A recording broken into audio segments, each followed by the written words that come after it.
말도 안 돼. 정말 가능한 일이야? 2024년 11월 전 세계 기상학계가 한국의 제설 시스템에 주목하고 있습니다. 117년 만에 기록적인 폭설 속에서도 도시 기능을 완벽하게 유지해낸 놀라운 사례가 전해졌기 때문인데요. 특히 군대가 주도하는 체계적인 제설 시스템은 북유럽 국가들조차 충격에 빠뜨렸습니다. 오늘은 노르웨이 오슬로 대학교의 한 환경공학 연구원이 직접 경험한 한국의 놀라운 이야기를 전해드리겠습니다. 잠깐만요. 1초면 가능한 좋아요 버튼을 눌러주시면 영상 제작에 큰 힘이 됩니다. 저는 노르웨이 오슬로 대학교 환경공학부에서 기후변화와 도시 시스템을 연구하는 알리사 베르그손입니다. 눈이 많이 오는 나라에서 자랐지만 그날 본 영상은 저의 모든 상식을 뒤엎었어요. 창밖으로 눈이 소복이 쌓이던 2023년 11월의 어느 날이었습니다. 연구실에서 평소처럼 북유럽 기후변화 데이터를 분석하고 있었죠. 모니터 한켠에서 자동 재생되던 뉴스 영상이 제 시선을 사로잡았어요. 대한민국 육군 수도권 폭설 비상대응. 순간 커피잔을 내려놓을 것도 잊었습니다. 화면 속에는 한밤중에도 마치 하나의 유기체처럼 움직이는 군인들의 모습이 비춰지고 있었어요. 전술훈련을 방불케 하는 정확한 동선. 각자의 위치에서 완벽한 임무 수행을 하는 모습이 믿기지 않았죠. 계속해서 이어지는 뉴스를 보며 깜짝 놀랐습니다. 단 12시간 만에 20cm가 넘는 폭설이 내렸는데도 서울의 주요 도로는 이미 제설 작업이 완료되었다는 내용이었거든요. 여기 오슬로에서는 같은 양의 눈이 내리면 최소 2시간에서 4시간은 걸리는데 말이죠. 특히 인상적이었던 건 800명이 넘는 군인들이 100대가 넘는 제설 장비를 운용하는 모습이었어요. 이게 정말 가능한 일일까? 저도 모르게 중얼거렸죠. 우리 오슬로도 연간 5, 60cm의 눈이 내리는 도시지만 이런 군사작전 같은 제설은 본 적이 없었거든요. 알리사, 이것 좀 봐요.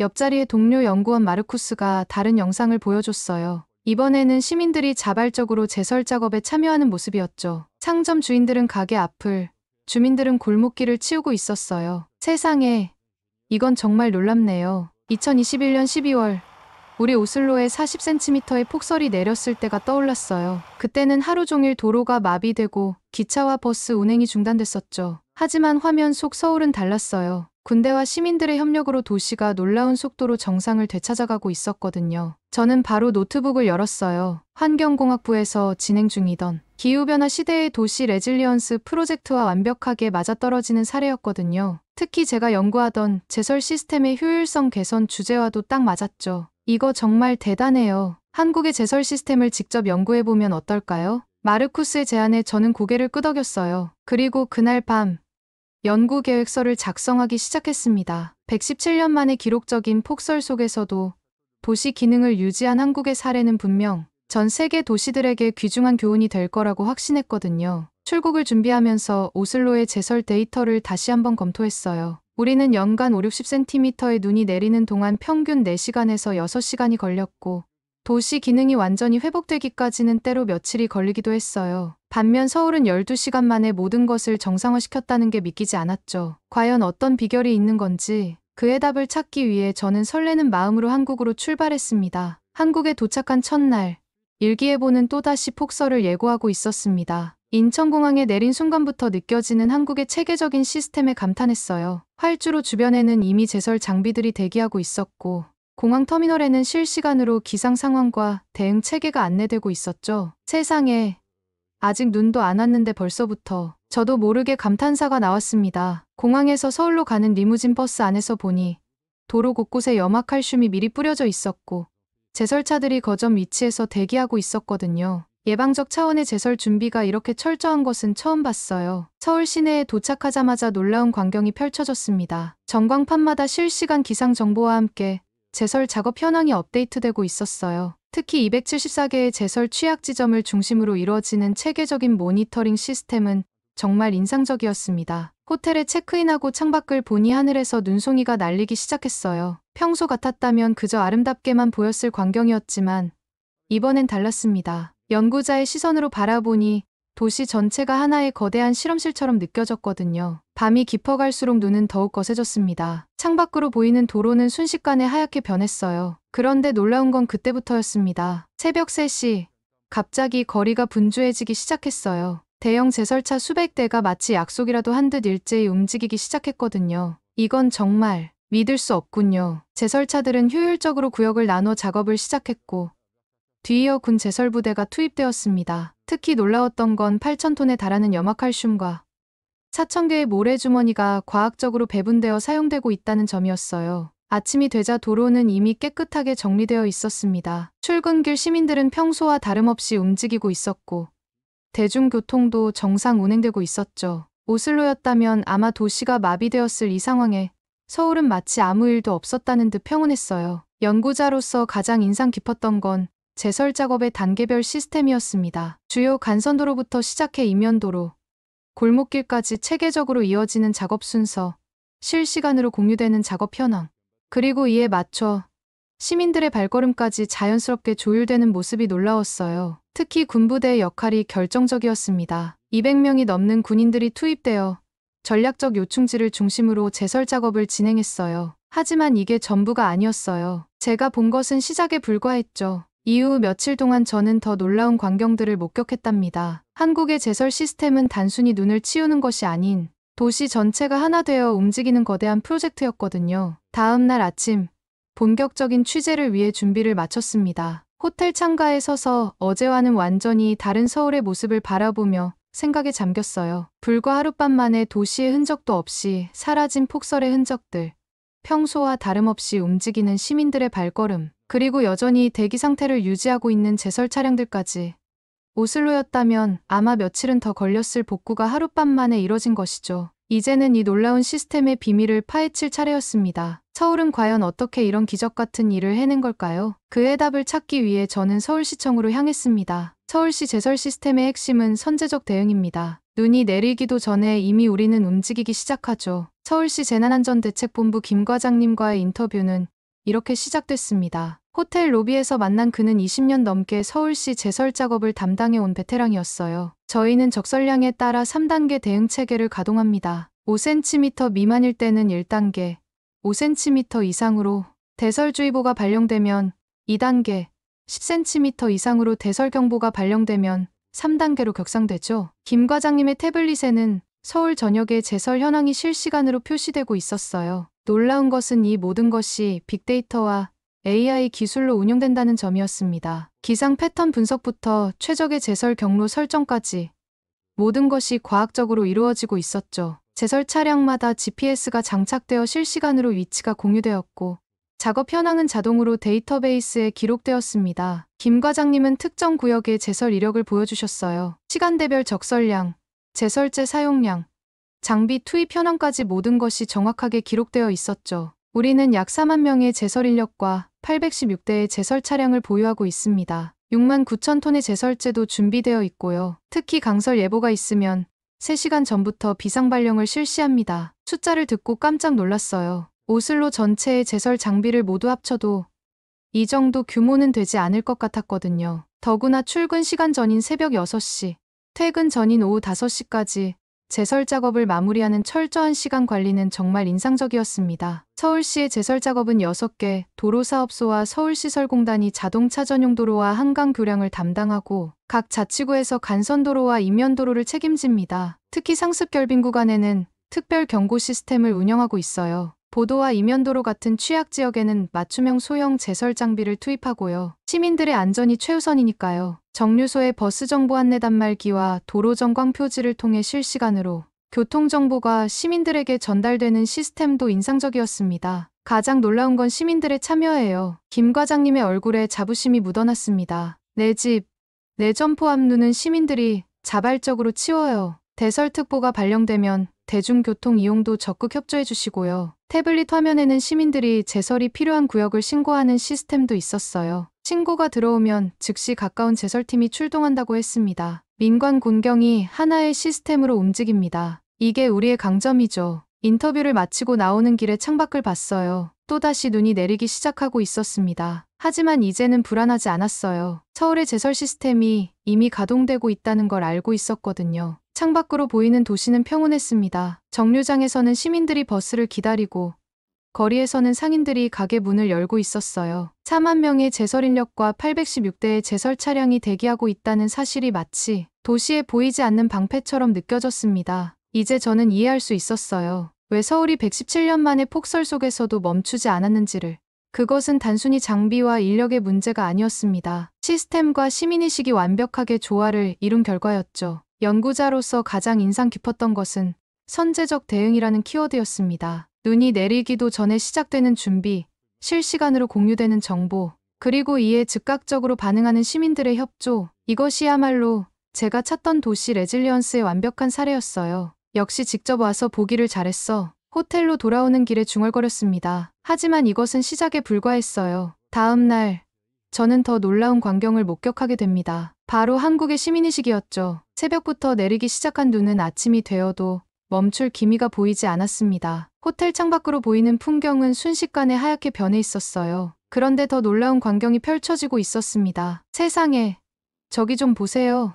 아침 식사를 하러 나왔다가 로비에서 만난 독일 관광객이 창밖을 가리켰어요. 거리 곳곳에서 시민들이 자발적으로 제설 작업에 나서고 있었거든요. 가게 주인들은 점포 앞을, 주민들은 집 앞 골목길을 치우고 있었죠. 서울시의 공식 제설 인력이 약 9,700명이라고 들었는데 시민들의 자발적인 참여로 그 수는 훨씬 더 많아 보였어요. 특히 인상적이었던 건 누가 시키지도 않았는데 자연스럽게 서로 돕는 모습이었습니다. 한 젊은이가 미끄러운 길을 걷고 있는 노인을 발견하고는 달려가 도와주는 모습이 보였어요. 그러더니 이내 주변 사람들도 하나둘 모여들어 함께 골목길 제설 작업을 시작했죠. 서울 안전누리 플랫폼을 통해 실시간으로 공유되는 정보들도 놀라웠습니다. 시민들은 제설이 필요한 곳을 신고하고 서울시는 신속하게 대응했어요. 마치 거대한 생명체처럼 도시가 움직이는 것 같았죠. 새벽에 내린 눈은 이제 시민들의 발걸음을 위협할 만큼 쌓여 있었어요. 하지만 서울 시민들은 이미 준비가 되어 있었나 봅니다. 가게마다 빗자루와 삽이 준비되어 있었고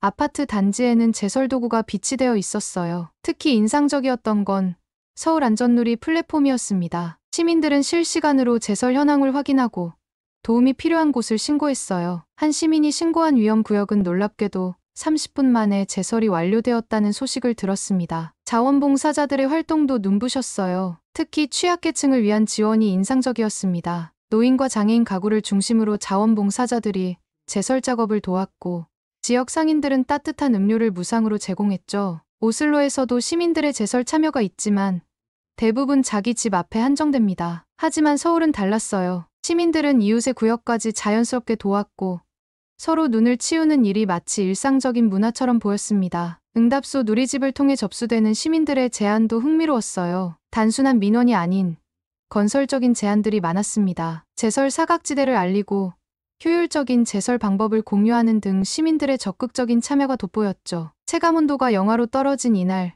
도로에서는 또 다른 감동적인 장면이 펼쳐졌습니다. 배달 라이더들이 자발적으로 운행을 중단하겠다고 선언한 거예요. 시민들의 안전을 위협할 수 있다는 판단에서였죠. 더 놀라운 건 시민들의 반응이었어요. 대부분이 이해한다며 응원의 메시지를 보냈습니다. 연구자로서 가장 인상적이었던 건 이 모든 것이 자연스럽게 이루어진다는 점이었어요. 강제나 규제가 아닌 시민들의 자발적인 참여로 도시가 움직이고 있었습니다. 이것이야말로 진정한 시민의식의 힘이었죠. 며칠 동안 지켜본 서울의 모습은 제가 알던 도시의 개념을 완전히 바꿔놓았어요. 시스템도 중요하지만 그것을 움직이는 건 결국 사람이라는 걸 깨달았습니다. 서울은 그것을 완벽하게 보여주고 있었어요. 이제 마지막 연구 과제만 남았습니다. 바로 이 놀라운 시스템과 시민의식이 어떻게 형성됐는지 그 비결을 찾는 것이었죠. 연구실로 돌아와 마지막 보고서를 작성하면서 서울에서의 경험을 정리했습니다. 컴퓨터 화면을 바라보며 한숨 깊이 생각에 잠겼어요. 과연 어떻게 하면 제가 본 놀라운 광경들을 제대로 전달할 수 있을까요? 알리사, 연구 결과는 어떻게 됐어? 마르쿠스가 커피를 들고 제 자리로 다가왔습니다. 제가 발견한 서울의 제설 시스템은 예상을 뛰어넘는 것이었어요. 24시간 가동되는 재난안전대책본부, 6개 도로사업소와 자치구의 유기적인 협력, 그리고 실시간 모니터링 시스템까지 하나하나가 완벽하게 맞물려 돌아가고 있었죠. 특히 인상적이었던 건 3단계로 나뉜 대응체계였습니다. 적설량 5cm 미만일 때의 1단계부터 10cm 이상의 3단계까지 상황에 따라 유연하게 대처하는 모습은 우리도 배워야 할 점이었어요. 보고서에는 서울시만의 특별한 시스템도 상세히 기록했습니다. 자동 염수 분사 장치, 열선 시스템이 설치된 상습, 결빙 구간 관리, 실시간으로 업데이트되는 교통정보 시스템까지 모든 것이 과학적이고 체계적이었죠. 하지만 가장 중요한 건 따로 있었어요. 바로 시민들의 자발적인 참여였습니다. 제설 작업에 참여하는 시민들, 서로를 돕는 이웃들, 그리고 이 모든 것을 당연하게 여기는 문화까지.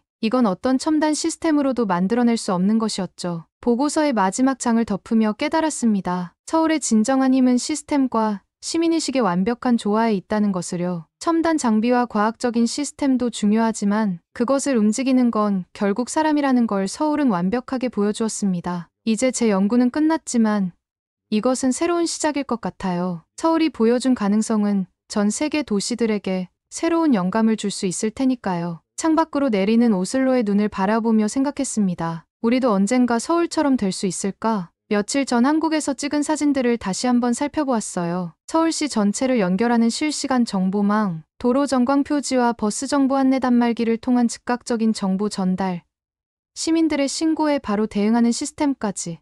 모든 것이 하나로 연결되어 있었죠. 특히 놀라웠던 건 자원봉사자들의 활동이었습니다. 서울시는 이들을 체계적으로 조직하고 관리하면서도 자발적인 참여의 본질은 훼손하지 않았어요. 자원봉사자들은 마치 제설 전문가처럼 움직였고 그들의 활동은 도시 전체에 큰 힘이 되었죠. 이제 우리도 변해야 할 때예요. 보고서를 검토하던 마르쿠스가 말했습니다. 그의 말에 고개를 끄덕였어요. 서울은 우리에게 도시가 나아가야 할 새로운 방향을 제시해 주었으니까요. 시스템의 힘과 시민의 마음이 하나 될 때 어떤 위기도 이겨낼 수 있다는 것을. 창밖에 눈은 여전히 내리고 있었지만 이제는 두렵지 않았습니다. 우리도 언젠가 서울처럼 될 수 있을 거예요. 시스템은 만들 수 있고 시민의식은 키워갈 수 있으니까요. 중요한 건 첫 발을 내딛는 용기겠죠? 이제 저는 새로운 연구를 준비합니다. 서울의 경험을 바탕으로 우리 도시에 맞는 새로운 제설 시스템을 만들어 보려고 해요. 그리고 언젠가 우리 도시도 서울처럼 어떤 폭설 속에서도 멈추지 않는 날이 올 거라 믿습니다. 2024년 1월 15일 오슬로 대학교 환경공학부 컨퍼런스홀. 제가 발표를 마치자 청중들의 반응이 뜨거웠습니다. 특히 2023년 서울에 내린 폭설 상황과 그에 대처하는 모습을 담은 영상은 많은 전문가들의 관심을 끌었어요. 2010년 1월 이후 최대 적설량을 기록한 그날, 서울은 또 한 번 자신의 저력을 보여주었기 때문이죠. 발표가 끝난 후 여러 도시의 전문가들이 저를 찾아왔습니다. 스톡홀름 기후연구소, 코펜하겐 도시계획부, 심지어 캐나다 교통부에서도 관심을 보였어요. 서울의 제설 시스템과 시민협력 모델은 이제 전 세계가 주목하는 연구 대상이 되었습니다. 창밖에는 여전히 눈이 내리고 있었어요. 하지만 이제 그 눈은 더 이상 두렵지 않았습니다. 서울이 보여준 가능성 덕분에 우리는 이제 희망을 가질 수 있게 되었으니까요. 연구실로 돌아오는 길에 핸드폰이 울렸습니다. 서울의 제설 시스템을 배우기 위해 여러 나라에서 공식 요청이 들어오고 있다는 거였어요. 연구실 책상에 앉아 지난 시간을 돌아보았습니다. 한 달 전 우연히 본 뉴스 영상이 제 인생을 이렇게 바꿔놓을 줄은 몰랐어요. 2023년 12월, 3년 만에 최대 폭설 속에서도 멈추지 않았던 서울. 그날의 경험은 이제 전 세계 도시들에게 새로운 희망이 되고 있었습니다. 특히 감동적인 건 제 연구를 보고 연락해온 전 세계의 반응이었어요. 단순히 시스템을 배우는 것을 넘어 시민의식의 중요성을 깨달았다는 메시지들이 이어졌거든요. 기술만이 아닌 사람의 힘으로 위기를 극복할 수 있다는 서울의 교훈이 전 세계로 퍼져나가고 있었습니다. 연구실 창밖으로 또다시 눈이 내리기 시작했어요. 하지만 이제는 그 하얀 눈송이들이 새로운 희망으로 보였습니다. 어쩌면 머지않아 전 세계 어느 도시에서든 서울처럼 눈이 내려도 멈추지 않는 날이 올지도 모르겠네요. 창가에 서서 하얗게 변해가는 오슬로의 거리를 바라보며 생각했습니다. 이제 우리 차례예요. 서울이 보여준 기적을 우리도 만들어낼 수 있을 거예요. 그날의 약속을 지키기 위해 저는 오늘도 연구실에 불을 켭니다. 오늘은 117년 만에 기록적인 폭설 속에서도 멈추지 않는 도시. 서울의 놀라운 모습을 목격한 노르웨이 환경공학자 알리사의 이야기였습니다. 단순한 제설 작업이 아닌 첨단 시스템과 시민의식이 완벽하게 조화를 이룬 한국의 저력을 다시 한번 확인할 수 있었네요. 24시간 가동되는 재난안전대책본부, 4만 명의 제설 인력과 816대의 제설 차량, 그리고 자발적으로 참여하는 시민들의 모습까지. 이것이 바로 세계가 주목하는 K방제의 힘이 아닐까요? 여러분은 한국의 제설 시스템과 시민의식에 대해 어떻게 생각하시나요? 혹시 폭설이 내렸을 때 직접 경험하신 감동적인 순간이 있다면 댓글로 공유해 주세요. 두 번째 사연 바로 시작합니다. 아니, 그게 말이 돼요? 지금은 밤인데요. 하얀 눈이 소복히 쌓인 늦은 밤, 강원도의 어느 리조트의 내부. 리조트에 이제 막 도착한 외국인 관광객들과 리조트 직원이 심각한 표정으로 뭔가 이야기를 하고 있습니다. 직원들은 최선을 다해 응대하려 했지만 외국인들은 이해할 수 없다는 듯한 표정을 지으며 계속 직원들에게 뭔가를 강력하게 말하고 있습니다. 뒤늦게 이 상황을 발견한 리조트 매니저가 그들에게 다가와 한마디를 하자 그의 한마디에 외국인 가족은 소리를 지르며 리조트 밖으로 뛰쳐나가기 시작합니다. 과연 이 외국인 관광객들에게 어떤 일이 있었던 걸까요? 안녕하세요. 세계인들의 한국에 대한 감동적인 이야기를 전해드리는 감동뭉클입니다. 저희 채널은 해외 커뮤니티 레딧과 신청자의 실제 사연을 제보받아 실화를 바탕으로 영상을 제작하고 있습니다. 구독과 좋아요, 공유 알림 설정은 영상 제작에 큰 힘이 됩니다. 오늘의 이야기 지금 시작합니다. 안녕하세요. 저는 멕시코에 살고 있는 카미라라고 합니다. 현재 저는 대학에서 디자인을 전공하고 있습니다. 부모님께서는 멕시코에서 큰 식당을 하고 계십니다. 날마다 식당은 손님으로 넘쳤고 저는 방학 때면 항상 식당에서 부모님 일을 도와드리곤 했습니다. 저는 어릴 적부터 뭐든 열심히 일하는 성실한 아이였습니다. 부모님께서는 제가 어릴 때부터 많은 것을 알려주셨고 특히 어머니께서 손으로 만드는 음식은 정말 맛있었습니다. 그렇게 식재료도 손수 키워가며 처음에는 작은 식당으로 시작했습니다. 점점 사람들 사이에 소문이 나기 시작해서 저희 집은 유명해지기 시작했습니다. 저는 어렸을 때부터 부모님께서 운영하시는 작은 식당에서 많은 시간을 보냈습니다. 부모님의 가르침으로 요리의 기초부터 시작해서 고객 서비스, 경영에 이르기까지 다양한 경험을 할 수 있었습니다. 부모님의 부지런한 노력과 끈기로 저희 식당은 지역 사람들 사이에서 매우 인기 있는 곳이 되었고 저희 가족은 점차 부유해지기 시작했습니다. 그렇게 저는 대학을 진학하게 되었습니다. 오빠가 부모님을 도와드리고 있기에 저는 경영에서 손을 떼고 대학은 제가 평소에 관심이 많았던 디자인을 전공하게 되었습니다. 그렇게 대학 생활에 적응할 때쯤 오빠에게서 전화 한 통을 받았습니다. 몇십 년을 그렇게 부지런하게 일하시던 어머니께서 요새 많이 힘들어 하신다는 거였습니다. 대학 생활을 위해 떠나온 집을 몇 달 만에 가게 되었습니다. 몇 달 만에 뵌 어머니의 얼굴이 많이 힘들어 보였습니다. 그도 그럴 것이 몇십 년을 하루도 빠짐없이 일을 하셨으니 지치질 만도 했습니다. 저와 오빠는 그날 밤 많은 이야기를 나누었습니다.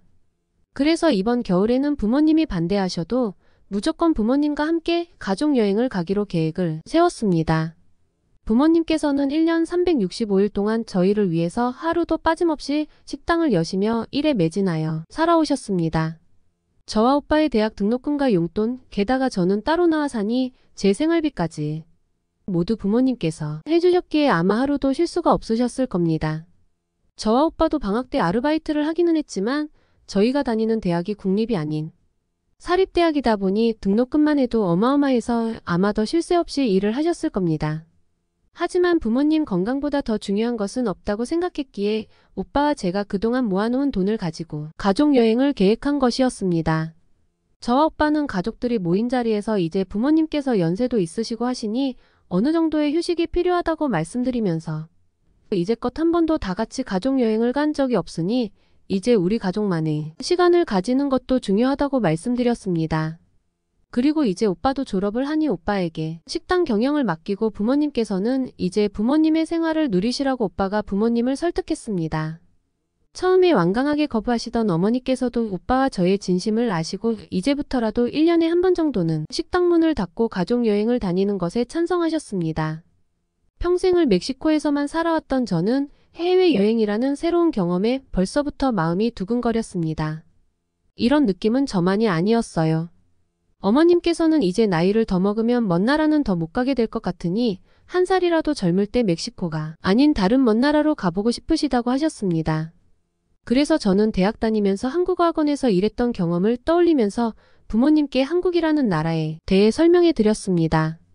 인터넷으로 여러 영상들도 보여드렸더니 어머니께서는 한국의 사계절 중 겨울이 너무 아름답다며 실제로 가서 눈을 직접 보고 싶다고 하셨습니다. 그래서 마침 한국을 다녀온 오빠 친구의 도움으로 많은 정보를 얻은 후 한국으로의 여행 계획까지 마치게 되었습니다. 이렇게 결정된 한국으로 가는 날짜는 12월이었고 그때는 한국이 겨울로 들어가면서 매우 추운 날씨라고 했습니다. 영하 10도까지 떨어지는 혹한의 날씨가 익숙하지 않은 저는 미리 걱정이 되기 시작했습니다. 부모님께서 숙소에서 편히 쉬실 수 있을지, 추위에 대비할 만큼의 옷을 얼마나 챙겨야 하는 건지 걱정들이 앞섰지만 오히려 부모님께서는 눈을 볼 수 있는 나라로 갈 수 있다며 낭만적이라며 어린아이처럼 좋아하시는 것을 보니 미리 잘 준비만 한다면 좋은 추억과 경험이 될 것이라고 생각했습니다. 멕시코는 지리적으로 다양한 영역을 포함한 나라이기 때문에 날씨가 지역에 따라 다양합니다. 멕시코시티 같은 고지대 지역은 겨울에는 쌀쌀하고 여름에는 따뜻한 날씨인데 저희가 살고 있는 지역은 연안 저지대 지역이라서 여름에는 기온과 습도가 높고 겨울에도 상대적으로 건조하고 선선한 날씨입니다. 그래서 한국에서의 추운 날씨가 걱정이 되었습니다. 그런데 의외로 한국에서의 경험은 기대 이상이었습니다. 부모님도 그렇고 저희 남매도 그렇고 멕시코에 살면서 평생 눈을 본 적이 없었기 때문에 영상으로 찾아본 한국의 눈이 내리는 풍경은 정말 신기했습니다. 그런 눈 오는 풍경을 실제로 볼 생각에 저희 가족은 설레는 마음으로 한국으로 출발했습니다. 인천공항에 들어서는 순간 저는 너무 깜짝 놀랐습니다. 태어나서 이렇게 화려한 공항은 한 번도 와본 적이 없었으니까요.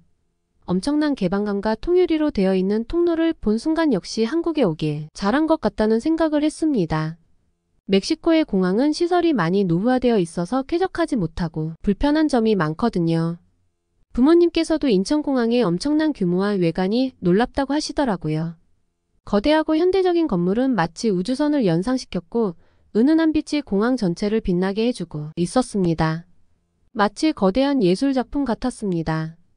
하지만 외관만으로 끝나지 않았습니다. 통로를 지나서 입출국장으로 향하고 있는데 로봇이 저희를 안내해주기 시작했습니다. 그 로봇은 인천공항의 AI 로봇이라고 자기를 소개했고 궁금한 건 무엇이든 물어보라고 했습니다. 공항의 편의시설과 다양한 먹거리를 소개해줄 뿐만 아니라 한국에서의 날씨 관광지 등 다양한 정보를 제공해 주었습니다. 스마트한 음성인식 기술을 통해 여행객들의 질문에 정확하고 친절하게 대답해 주는데 저희 부모님께서는 어떻게 이런 것을 만들었을까 하시면서 너무 신기해하셨습니다. 저도 궁금한 것이 있어서 물어봤는데 정말 인공지능 비서처럼 정확히 대답해 주는데 정말 신기하고 한국의 뛰어난 첨단 과학 기술력에 입이 떡 벌어졌습니다. 그 로봇을 보니 선진화되어 있는 한국을 알 수 있어서 한국인들이 너무 부럽다는 생각을 했습니다. 또 공항 내부에는 청소 로봇들이 자유롭게 돌아다니며 깨끗한 공간을 유지시켜주고 있었습니다. 저와 오빠는 이 작고 귀여운 로봇들을 보며 한국의 기술력에 감탄했습니다.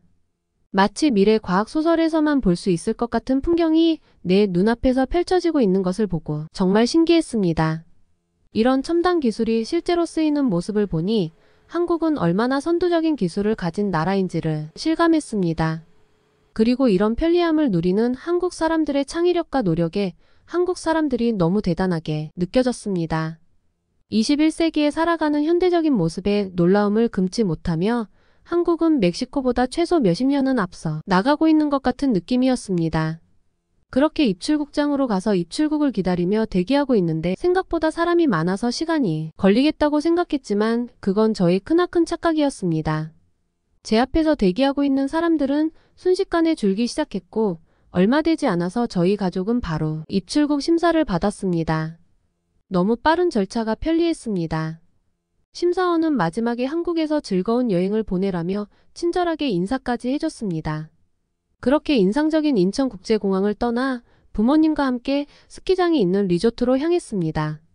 인천국제공항에서 스키장까지 한 번에 이동할 수 있는 프리미엄 고속버스 서비스가 있다고 해서 미리 예약을 해놓은 장소로 갔습니다. 처음에는 그런 고속버스가 있다는 것을 보고 믿기 어려웠습니다. 제가 찾아본 바로는 보통 스키장은 도시에서 멀리 떨어진 산 중턱에 위치해 있어야 하는데 이곳은 고속버스로 한 번에 이동할 수 있다는 게 신기했기 때문이었습니다. 하지만 현실은 기대 이상이었습니다. 스키장으로 가는 고속버스는 편리하게 운영되고 있었고 그런 광고가 사실이었다는 것에 놀랐습니다. 저는 단지 관광객을 끌어모으기 위한 과대 광고로만 생각했었거든요. 버스에 탑승한 순간 나름 괜찮을 것 같았던 선택이 실제로 이렇게 편리하다는 것을 깨달았습니다. 예약한 스키장은 도시 속에서 자연을 느낄 수 있는 완벽한 장소로 버스로 2시간이나 가야 한다는 부담 없이 도착할 수 있었습니다. 게다가 이 프리미엄 고속버스라는 게 정말 장난이 아니었습니다. 핸드폰의 QR코드로 관리되는 탑승자 명단은 참으로 놀라웠습니다. 버스에 탑승하기 위해 QR코드를 찍고 자리에 앉으면 각 좌석에 할당된 정보가 화면에 나타났습니다. 이렇게 함으로써 무임승차를 방지할 뿐만 아니라 좌석 배치 역시 체계적으로 이뤄져서 승객들 간에 혼란이 없이 쉽게 착석할 수 있었습니다. 게다가 좌석은 제가 타고 온 비행기보다도 훨씬 크고 편안했습니다. 각 좌석은 개별적으로 조절 가능한 스크린이 있어 제가 원하는 영화나 TV 프로그램을 볼 수 있었는데 각자 본인 핸드폰과 연결해서 사용할 수 있다는 사실에 또 한 번 놀랐습니다. 또한 버스 내에서 탑승자들을 위한 와이파이를 제공하고 있었습니다. 저는 버스 기사분에게 와이파이 사용 시 추가 요금을 얼마나 내는지 여쭤봤는데 기사님은 허 웃으시면서 버스를 이용하시는 승객들이라면 모든 것을 무료로 사용해도 된다고 말씀하셨습니다. 그래서 저는 바로 스크린에 핸드폰을 연결하고 와이파이를 잡아서 인터넷을 사용했는데 심지어 와이파이 속도도 정말 빨랐습니다. 버스로 이동하는 내내 인터넷도 끊기지 않고 핸드폰을 하면서 심심하지 않게 올 수 있었어요. 부모님께서는 한국 드라마에 푹 빠지셨더라고요. 이런 건 정말 멕시코에서도 가능하면 너무나도 좋을 것 같은 시스템이었습니다. 버스에서 와이파이를 한다는 건 상상할 수도 없었거든요. 게다가 무료로요. 멕시코에서는 상상도 못할 일이었기에 정말 한국이 IT 강국이라는 사실에 다시 한번 감탄했습니다. 그렇게 버스를 타고 가고 있는데 어머니께서 갑자기 배가 아프시다고 하셨습니다. 어머니께서는 이제 연세가 있으셔서 평소에도 화장실을 자주 가셨는데 공항에 내려서 여기저기 구경하고 바로 버스에 타느라 화장실을 못 가셨던 거였어요. 게다가 버스 시간이 정해져 있다 보니 계속 참으셨던 거예요. 안색이 너무 안 좋아져서 저희 가족들은 모두 어찌할 바를 몰랐어요. 아직 스키장까지는 1시간 넘게 남았는데 이제 반밖에 오지 않은 상태여서 저희 가족들은 모두 불안하기 시작했어요. 그런 저희 가족들을 지켜보던 뒤에 앉아있던 젊은 학생이 괜찮냐고 물어보더라고요. 저는 어머니께서 배가 너무 아파서 화장실을 가셔야 할 것 같은데 어떻게 해야 할지 모르겠다고 말하니 그 학생은 배가 아프거나 급하게 화장실을 가야 할 경우를 대비해서 화장실 버튼이 있다고 알려주었습니다. 세상에 이제 정말 가능한 일이라는 게 믿기지가 않았습니다. 저는 곧바로 버튼을 눌렀는데 정말 5분 정도 있다가 버스는 화장실이 있는 휴게소에 잠깐 들려주었습니다. 어머니와 함께 바로 화장실로 다녀와서 저와 어머니는 버스기사님과 승객분들에게 정말 감사하다고 했습니다. 그랬더니 어느 누구 한 명도 실은 내색 없이 이해하신다는 표정으로 괜찮다고들 하시더라고요. 한국인들의 친절함에 너무 감사했습니다. 승객단 한 사람을 위해서 버스가 이렇게 정차를 해서 화장실을 이용할 수 있게 하다니 놀라웠어요.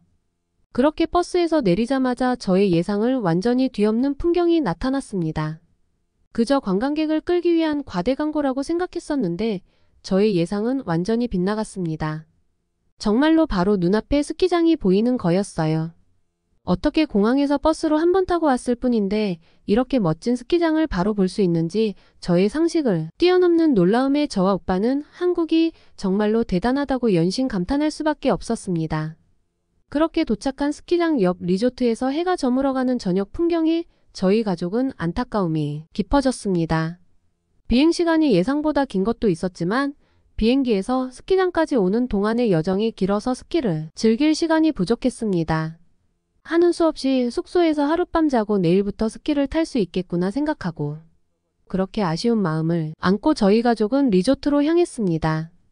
멕시코에서는 낮에도 범죄가 빈번하게 발생할 정도로 치안이 매우 좋지 않아서 밤에는 절대 돌아다니지 않고 낮에도 조심히 다녀야 하는 나라입니다.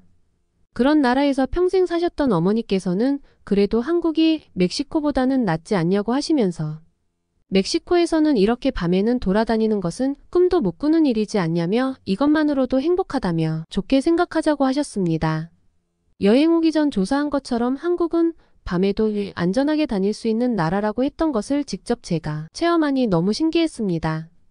여기에서는 밤에도 안전하게 산책할 수 있고 정말로 리조트 근처에서 경찰과 갱단 간의 총격전 같은 일이 일어나지 않았습니다. 멕시코에서의 일상에서는 상상조차 할 수 없었던 안전한 분위기에 저희 가족은 신기했습니다. 한국에서는 밤에도 안심하고 다닐 수 있다는 새로운 경험에 감사했습니다. 한국 스키장의 안전하고 평화로운 분위기에 저희 가족은 안도감과 내일부터 겪을 새로운 경험이 기대되기 시작했습니다. 그렇게 데스크로 가서 체크인을 하려고 하는데 직원이 예상치 못한 질문을 던져왔습니다. 직원은 저희에게 저녁에 스키를 이용하실 건가요? 라고 물어봤습니다. 저와 오빠는 처음에는 이해하지 못했고 무슨 뜬금없는 얘기인지 물었습니다. 그러자 직원은 스키장이 밤늦게까지 이용이 가능한데 이용하실 거면 그에 맞게 설명을 드릴 수 있다고 했습니다. 오빠는 그 직원에게 위험하지 않느냐고 물었고 직원은 놀라운 대답을 했습니다. 그 직원은 여기는 한국이고 어디를 가든 안전합니다. 밤에도 산책해도 될 만큼 안전한 곳입니다. 여러분께서 어디에서 오셨는지는 몰라도 한국은 정말 안전한 나라니 걱정 마시고 여행을 즐기시다 가세요 라고 말하는 거였어요. 저희 가족은 그 말을 듣자마자 한국의 치안에 대한 감탄을 감추지 못했습니다. 멕시코에서는 상상할 수도 없는 안전한 분위기에 놀라고 한국인들이 얼마나 평화롭고 위험이 없는 사람들인지 깨달았습니다. 이제는 언제 어디서든 안전하게 떠날 수 있다는 생각에 안도감과 기쁨이 함께 다가왔습니다. 이 정도면 세계에서 가장 안전한 곳이겠다며 한국인들이 부럽기만 했습니다. 리조트에 들어와 객실로 향하는 통로 창문 밖으로 수북히 쌓인 먼지가 뿌옇게 보였습니다. 그것을 보며 아무리 좋은 한국이라고 해도 이런 작은 창문까지는 청소를 제대로 하지 않는구나 생각하며 그렇게 먼지를 손으로 닦으려고 했는데 창밖에 펼쳐진 광경에 제 몸이 얼어붙었습니다. 창문에 쌓인 것은 먼지가 아니라 하늘에서 내리는 우아한 눈이었습니다. 저는 태어나서 평생 눈이라는 것을 실제로 본 적이 없어서 이게 차마 눈이라고 상상도 하지 못했습니다. 저는 곧바로 가족들을 불렀고 어머니는 그 모습을 보며 아이처럼 좋아하셨습니다. 저희 가족은 짐만 객실에 던져두고 모두 뛰쳐나왔습니다. 어떤 고요한 풍경이 펼쳐진 것처럼 저희 가족은 모두 자리에 서서 눈이 내리는 풍경을 감상했습니다. 한국에 오지 않았다면 아마 평생 상상조차 할 수 없었던 일이었을 테죠. 눈을 바라보는 저희 가족들의 얼굴은 세상에서 가장 행복한 순간을 경험하고 있는 듯 했습니다. 이런 멋진 곳에서 앞으로 일주일이나 머물게 된다는 사실에 한국을 알게 된 것이 마치 신의 축복이 우리 가족에게 쏟아지는 듯한 기분이었습니다. 한국의 공항시설, 교통시스템, 첨단 설비로 운영되는 가게들, 한국인들의 남을 배려하는 친절함, 그리고 안전한 치안까지 모든 것이 생각보다 완벽했습니다. 이 모든 것을 유지할 수 있다는 것은 한국이 참으로 부유하고 발전된 국가임을 실감케 했습니다. 가장 감동적인 점은 이 모든 것을 이끌어내는데 이주민 없이도 한민족의 힘이 충분하다는 사실이었습니다. 이 부분에서 느껴지는 존경스러움은 말로 다 할 수 없을 정도였습니다. 한 주 동안의 짧은 여행을 마치고 집으로 돌아왔지만 한국에서의 기억은 계속해서 저희 가족의 마음속에 남아 있습니다. 집으로 돌아와서 이제 봄, 여름, 가을의 한국의 모습을 찾아보며 부모님과 다음번엔 어디를 갈지 행복한 상상에 빠져 있습니다. 아마도 내년에는 가을쯤 가족들과 함께 한국으로 여행을 떠날 것 같습니다. 어머니께서 이번에는 한국의 단풍이 보고 싶다고 하시네요. 여행을 다녀와서 부모님의 삶의 활력이 생긴 것 같아 그 모습을 바라보며 오빠와 저는 또 열심히 돈을 모으고 있습니다. 저희 가족이 행복한 추억을 갖게 해준 한국과 한국인들에게 너무 감사하다고 말씀드리고 싶어요. 감동문클에서는 여러분의 소중한 마음을 모아 사연 주인공들에게 전해드리고 있습니다. 여러분 주변에 감동적이거나 재미있는 실제 사연들을 제보받고 있으니 언제든 저희 공식 메일로 제보해주세요. 오늘 들려드린 사연에 공감하셨다면 구독과 좋아요 눌러주시고 주변 분들과도 공유해주세요. 여러분의 작은 관심과 응원이 더욱 좋은 콘텐츠를 만드는데 큰 힘이 됩니다. 오늘도 여러분의 하루의 작은 즐거움이라도 되었기를 바라며 지금까지 감동문클이었습니다. 끝까지 시청해주셔서 감사합니다.